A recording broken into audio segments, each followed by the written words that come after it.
In the lead up to the show, they were advertising a shocking death in Daredevil Born Again. I actually thought that they were going to go with Karen Page on this front, but they went with Foggy. And I'm going to explain why on a writer's comic perspective in a moment, but they actually have this here for their explanation, which is the official line that Disney's going out with right now. I know you're all screaming spoilers, but this is all over the news. A Marvel executive went out with this. This is in different media interviews right now, so it's not like people don't know about it. So that's what we're doing here. We're talking about all things in culture. I love going over things from a writing perspective and what this all means. I'm a comic creator myself. I've actually sold over $200,000 in comic book crowd funds in my career so far, and I appreciate all you guys for reading. You can sign up for my newsletter right here and get 3 free books, and this is a $50 value, including the start of my superhero series, Flying Sparks, which first released in 2018. That's a 5-volume series right now. It's 15 issues, so if you like it, you can get the rest in my bookstore and catch up.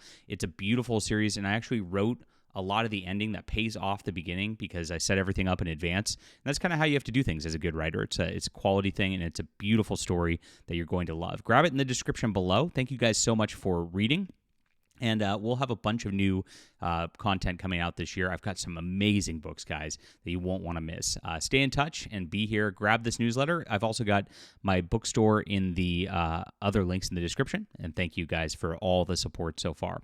So Marvel executive Brad Winderbaum, who heads the company's TV streaming and animation department, explained why the team chose to kill off Foggy Nelson in the first episode of Daredevil Born Again. Daredevil Born Again came out just a couple of days ago.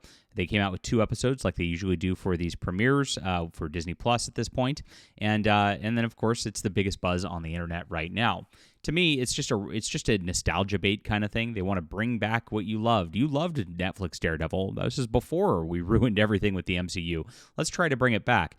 But they're already doing some things with the show that are just showing that it's kind of a skin suit of the one before. You see this girl beside him right here who's a DA. In the comic book, she's a white woman, and they turned her black. You know, it's the typical Disney Marvel setup that they're doing with everything right here.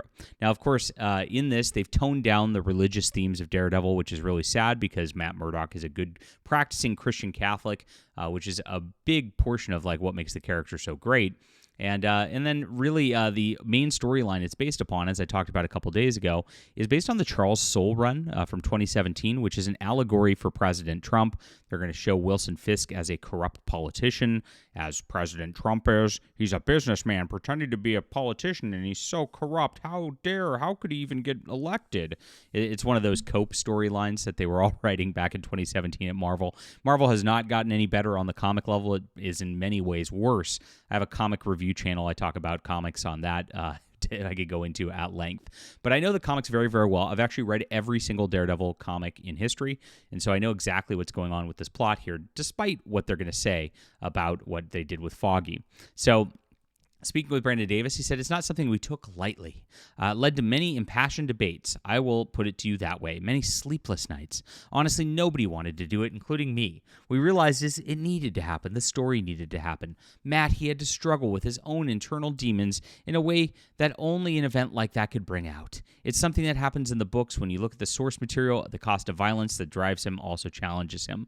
Now, he's kind of obfuscating here, and he's just saying the emotional impact of this and all that, which is absolutely true. It's something that does shock, and if you've read comics before, the comics don't have much of an emotional impact with deaths anymore because they kill off everybody. And what do comics always invariably do, chat? You can answer in the description below. I'll give you a few seconds here. You know exactly what comics always do, and I'm going to say it right now. I'll validate your answer. They always bring people back as well. That is kind of like a hallmark of what death in comics is all about. And that's kind of why comics have lost their sting for a while. I really liked when Valiant Comics in the 90s launched, and they said dead is dead. That was part of their advertisements, that they're not just going to bring people back over and over again. It feels like a cheap shot to the audience when that happens. And that's my prediction for actually what's going to happen here, that it's going to be something that happens in the book, and that as it did happen in the books. Foggy faked his own death in the books so he can kind of get out of the whole situation, get out of all the trouble, and try to reset his life because he knew that he was under so much heat. And that's what the onus was with the books, and eventually he does end up coming back. So I very much expect this is exactly what's going to happen here. They're going to follow the comic book plot line and do that. It'll feel like a comic book. It's shocking right now. It kind of hooks you for the season, and that's exactly what he's saying. The emotional element of hooking you, giving you some high stakes to deal with, is something that is a classic trope that you do in fiction in order to get people engaged with action at the very beginning. So doing this right off the get-go says, wow, this is really dangerous. And they have to do this, because if you go back to the Daredevil original TV show back in the 2015 era, the stakes were so high in everything. Matt Murdock almost gets killed. Of course, his nurse gets kidnapped, and they almost find out who he is. He almost gets arrested. That whole setup in the first few episodes of that, they kept having to build it up bigger and bigger and bigger, and eventually, you have to do something like this. It's not complication creep, but it's stakes creep, really, to make it bigger and bigger and bigger of stakes to keep giving you that high that you've had before. And they are assuming that you've watched the first 3 seasons and seen all this from before as well. Now, there's a second reason that they're doing this right now, and part of it is because they want to kill off your ideas of the prior show as well. They want to kill off your supporting cast from the prior show. Fans really demanded everybody come back, and they wanted everybody back so badly. And Disney really wants to replace characters with this new black lady, shiny black lady, and the like, rather than have this all white cast. I know that it wasn't all white. They actually did this this was proto woke in 2015, replacing Ben Urich with a black guy as it was all as a reporter to start. But they have to do it more now. This is still too white of a cast for Disney 2025, and that's an onus of this in the background they're never going to tell you about. This is something that I hate about Hollywood, and that they're doing in everything, every single show across things. It is white erasure. It is white hatred. These people are super racist against white people, and white males especially. And you can't have the lead and then his best friend, the best sidekick there, also be a white male. It's a problem for them at this point. It's problematic, as they like to say. Now, that's not something that you'll hear from Marvel, but it's very obvious because it's exactly what Disney does every single time with everything. He then hinted that Foggy's death might have been fake, just like I said. It'll be resurrected, even though the character will return for the second season. Now, this is what I said right here. It's something that happens in the book. I think he already hinted at that. I see Karen and Foggy as being intrinsically tied to Matt. I don't think there's a Matt Murdock story without these two characters, and I'm excited to see them both in season 2 as well.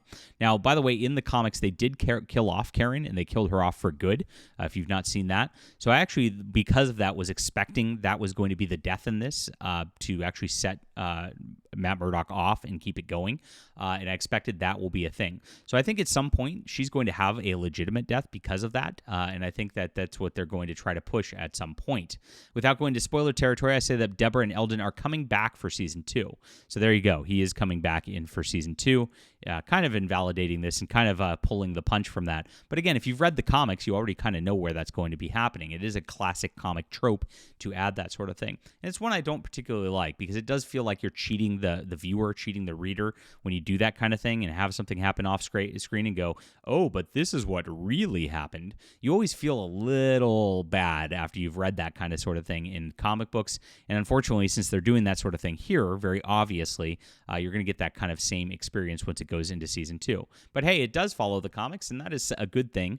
They're not doing everything wrong in this iteration of it. It is I'd say a mid-level sort of replacement for what they had before. And there are some competent writers on this. They're doing a better job than everything they've done with the MCU and everything over the last several years. I will give them that, but it's a low bar at this point. At this point, if if Disney, just doesn't have Matt Murdock making out with Foggy, then audiences in some ways are going to call it a win.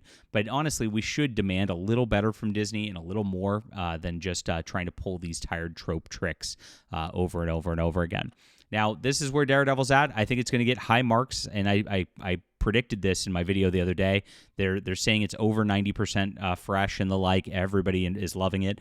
And like I said, they're going to rely on just some cheap action stuff, some kind of slow plots that really don't have a lot of depth to it. to pacify viewers who just want to see these characters, and that's going to work for a lot of the audience. But a lot of people are seeing the cracks in the armor and seeing that there's not a lot of depth for this, that there's a lot of cheap stunts, and a lot of it has to do with the identity politics stuff, and as well as what's going on with the comic runs as well. And that's going to be coming out later. And we got to brace for this, because what Disney's been doing in recent shows is they've really been dropping the identity politics woke bombs in like episodes 3 and 4 of a show.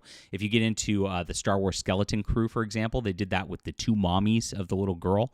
And they, of course, in The Acolyte, they did the same thing, started lecturing people on pronouns in the 3rd and 4th episodes. It was pretty wild. And so I expect something similar will happen here. They've changed their marketing tactics, but Disney's not changed as a whole. Leave a comment down below. What do you think about this? I hope you appreciated my analysis. If you do, please hit the like and subscribe button. Please check out my comic books myself.